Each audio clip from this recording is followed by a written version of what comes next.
is that there is another sheikh who issued a fatwa that put Ibn Taymiyyah to death. Yes.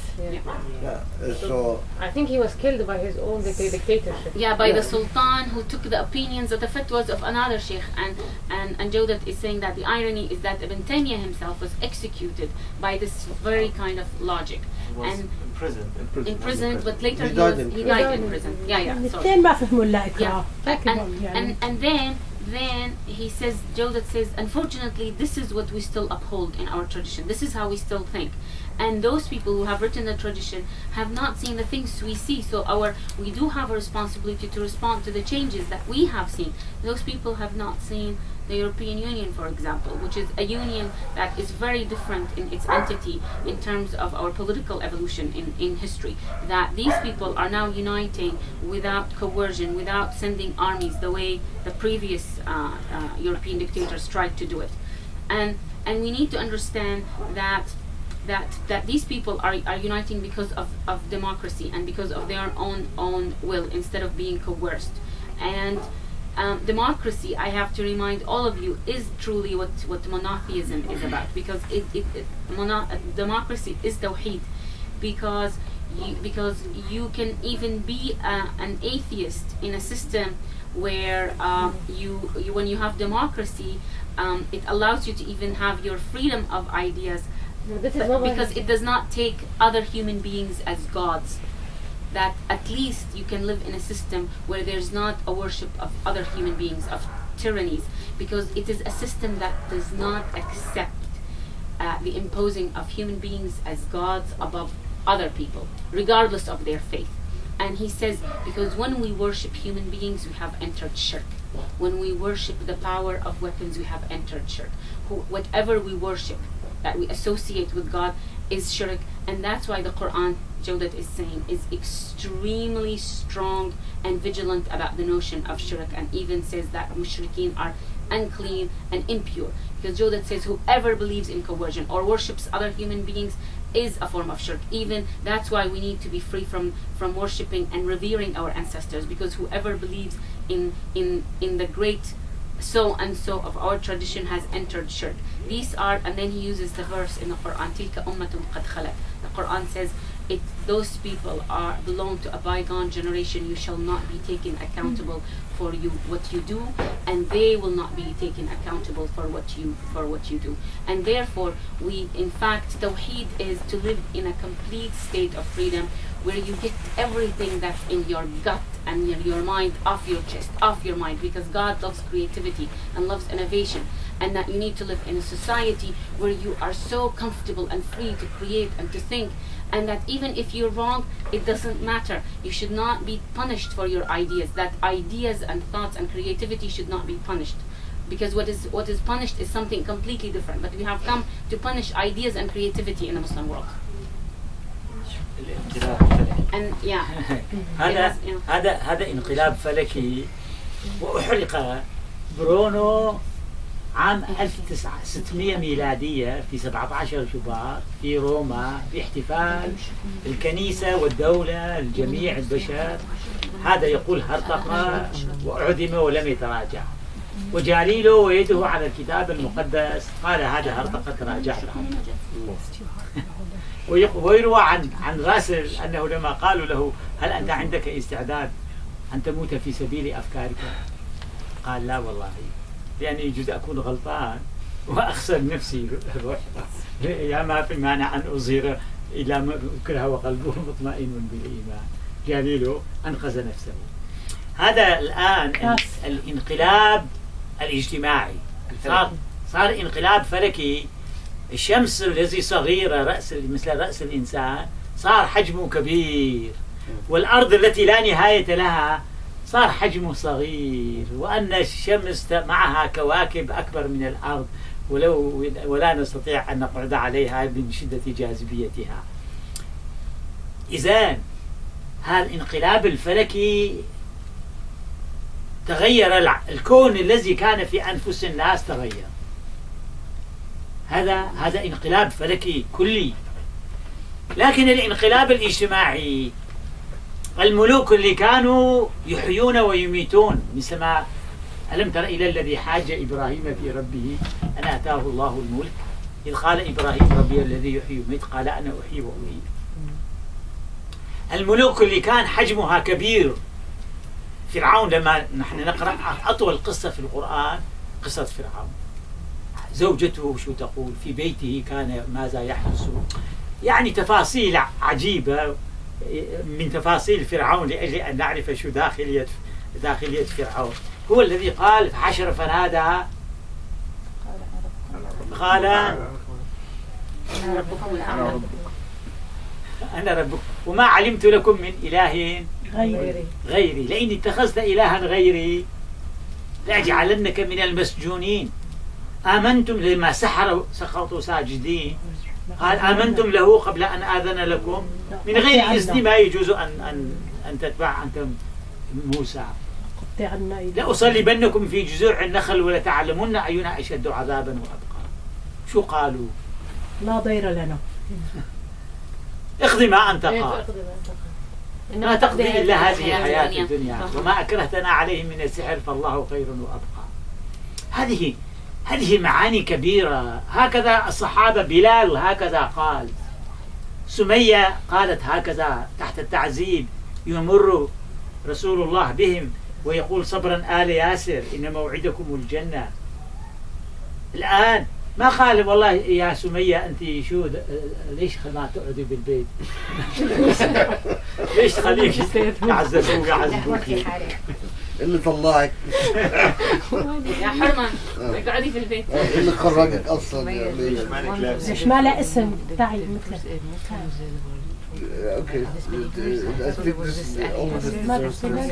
okay the two paradigm shifts. الانقلاب الثاني بده تكمله. ايه الانقلاب الثاني انقلاب كبير لأن فرعون صار استطراد هذا الضخم. الآن البشر وصلوا إلى أن الملوك صارت صغيرة. ملكة بريطانيا من آثار الباقية القديمة ليس لها سلطة. قلبت يعني هذا الديمقراطية مع وجود الملك. نعم يعني هو الانقلاب الثاني الدستورية هو الدستورية أم الديمقراطية؟ إيش عم تقول الديمقراطية هي الانقلاب الثاني يعني. أنا بسأل ايه انقلاب ثاني. أو الدستورية؟ الدستورية والديمقراطية. الدستورية الله يرحمه شوقي في الملك فؤاد لما عمل دستور وعلى أساس ملكية دستورية قال أبيات من الشعر يمدحه. قال زمان الفرد يا فرعون ولا. لا لم يولي والله. وده طيب اللي فهمتي أنك ما ولا لسه. ما ولا شكرا لك. لا في سوريا ولا في مصر ولا. لكن لن يرجع العرب إلى ما كانوا عليه. لن يرجع العرب إلى ما كانوا عليه وسيصل هذا إلى مكة وإلى طهران وإلى الأمم المتحدة. لا آل سعود إن شاء الله. شو؟ آل سعود إن شاء الله لازم نبرة ثلاثة. معصر الملكية. هذا النور ما يمكن أن يطفئه أحد. هذا النور لا يمكن أن يطفئه أحد. وأوروبا الشرقية يعني أنا لا أقول لماذا؟ لأن السلاح ولد ميتا، السلاح مات لا قيمة له.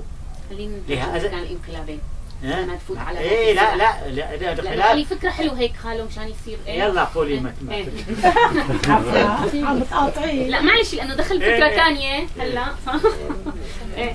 The two paradigm shifts that Jawdat was talking about is the first one is the cosmological one. The astronomical one that the Europeans experienced when they used to think, or the world, when they used to think that the Earth was the center of the universe and the sun used to revolve around us, and that we were this infinite Earth surrounded by a small sky and little stars. And that shifted, and then we discovered that we were a small, tiny planet revolving around a sun, and that even sun revolving around other galaxies. And so there was a profound shift in human consciousness, in the way we view our place in the universe. That was a dramatic shift. And the other shift that took place, the other paradigm shift that took place, is the social and moral shift that took place, which is that human beings lived where kings and dictators were the center, like the suns, and their people revolved around them. And that shifted, and it became the opposite in democracy, where people became the center and their governments revolving around them. And this is why the Quran takes a great deal of space in explicating and laying out the details of the Pharaoh stories, and it is one of the longest stories. And the Quran gets into the dialogues and into the details, and Jawdat brought several examples where kind of archetypal sentences where it's the voice of the dictator saying, for example, Pharaoh saying to his people, how come you have accepted the discourse of Moses before I have given you permission? Or he says, I am your greatest Lord. Ana rabbukum al-a'la. Or he says, if you accept the teachings of Moses, I shall make you among the imprisoned ones. And all these are manifestations of the behavior of tyranny. And where he thought that he was, that there was a paradigm in which he was the center. And Jawdat remembered a verse by a late Egyptian poet who said, he talking to Pharaoh, that the age and the era of the individual despot is over, Pharaoh. He said to him, your name, sorry? Hiba. And so Hiba said that, oh, it's not over yet, Pharaoh. And Jawdat laughed. He said, I'm so glad you understand that it's not over. And then Jawdat said, this light, this in the paradigm shift where people have the power, cannot be extinguished, and the Arabs will not return to what they have experienced before. And this light will arrive to Mecca and Tehran and the United Nations, and that this will spread throughout the earth, this power, this نور. هلا احكي موت السلاح. لكن قبل ذلك أيضا تغيير الأفكار مو سهل. تغيير الأفكار، أنا لما قرأت شروط النهضة لمالك بن نبي صدمني الرجل. قال المسلمون لما يلتقون يقولون أكبر مشكلة عندنا فلسطين. مالك بن نبي قال لا، مو فلسطين. فلسطين عرض لمرض أكبر نحن وقعنا فيه نحن المسلمين. عرض لمرض، مرض اغتيال العقل. برهان غليون له كتاب اغتيال العقل اسمه. عقول العرب مغتالة. يعني أقول الدليل عندي الاتحاد الأوروبي. عفراء تسخر مني لأنني أكثر من الاتحاد الأوروبي، لأن هذا يفقع العين. أمام أعيننا الاتحاد الأوروبي 27 قومية مختلفة. ما أسخر، بس بقول إنه لازم تكوني نشرح إشكالياته بشكل أوضح. يعني context. بفضل الديمقراطية يعملون الاتحاد الأوروبي. تفهمون هذا؟ اللي يعرف عربي هذا شيء كبير، هذا وزن ثقيل، هذا مو لعبة، حدث تاريخي كبير. هذا شيء. والذين دمروا بعضهم بعض، 57 مليون مات في الحرب العالمية الثانية، قتل. تدمر باريس ولندن وبرلين، عدا ما ألقي على اليابان، عدا ما حدث في العالم. لكن الآن ما يرسلون جيوش مثل نابليون وهتلر. هتلر ونابليون جاء إلى مصر قبل هتلر أيضا. جاء إلى مصر ودخل الأزهر بخيله وراح لعكا وحاصر وقتل الأسرى. وبعدين البريطانيين جاءوا ليقطعوا الطريق على الفرنسيين إلى الهند، فجاءوا ودمروا أسطوله وانسحبوا من هناك. لما نعرف التاريخ لهذا كيف بدأ الخلق وكيف صار ما حدث. هذه الآن الحرب العالمية الثانية حدث شيء جديد في العالم. العرب لسه ما حققوا قوميتهم. تفهمون هذا؟ ما حققوا دولة قومية. العرب لسه 22 بلد، وصار بين تقسيم السودان 23، وربما